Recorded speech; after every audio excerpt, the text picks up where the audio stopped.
The fulfillment of the Sabbath. So we know that God fulfills all the feasts. Jesus fulfills all the feasts, right? And so the fall feasts have already been fulfilled. The spring feasts will be fulfilled.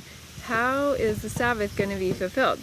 And I was talking to a friend about this the other day, and I actually, this was part of my reflection of, is it important which day we celebrate the Sabbath?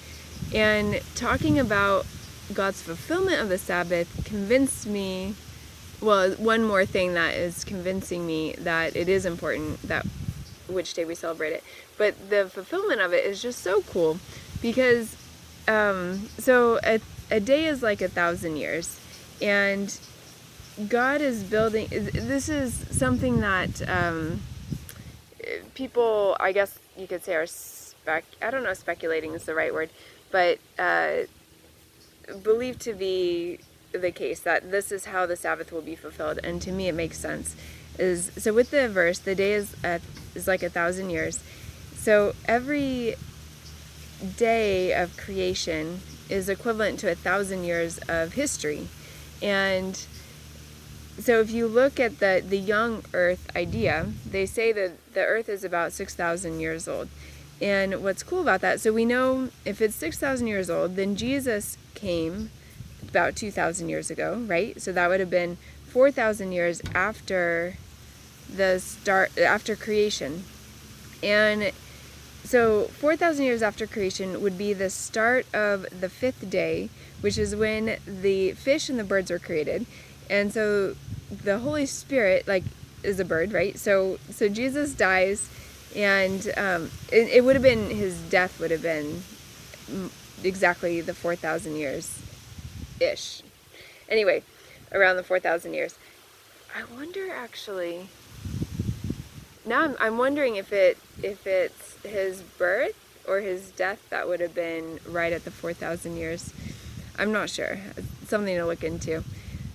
But so with it being the 4,000 year mark, that's the start of the fifth day, and that is the start of God creating life other than the plants. So the fish and the birds are created, and then so Holy Spirit comes in the fulfillment of that, and Jesus is life, right? And then 1,000 years later is the start of the sixth day, which is the day that man was created, the beasts of the field and man. And really the population of the earth has just grown exponentially, in even less than 1,000 years. But just towards the end of this period, it's just shot up like crazy. And so, and also we've made a lot of developments and stuff within the, last 100 years, 200 years. Technology is just going crazy too. So anyway, the last 1,000 years is the day of man. And then at 6,000 years, that will be the start of the seventh day, which is the fulfillment of the Sabbath, which is the millennial kingdom. So Jesus will probably return on Rosh Hashanah, which is the Feast of Trumpets, which heralds in the King. Jesus will probably return on Rosh Hashanah at the start of the seventh day, which would be 6,000 years after the creation of the world, which would be 2,000 years after Jesus. So depending on, this part, I wouldn't hold my breath. I don't know. Not going to bet on it, but this was just something that my friends and I were looking at yesterday was, okay, what year is it likely that Jesus will return?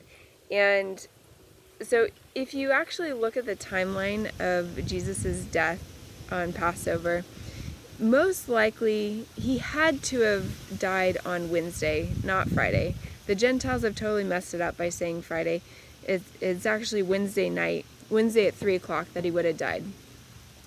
And so we looked at the calendar, and according to this calendar, the only year around when Jesus would have died where Nisi 14, which is Passover Day, which is when Jesus died, was on a Wednesday, was in the year 34.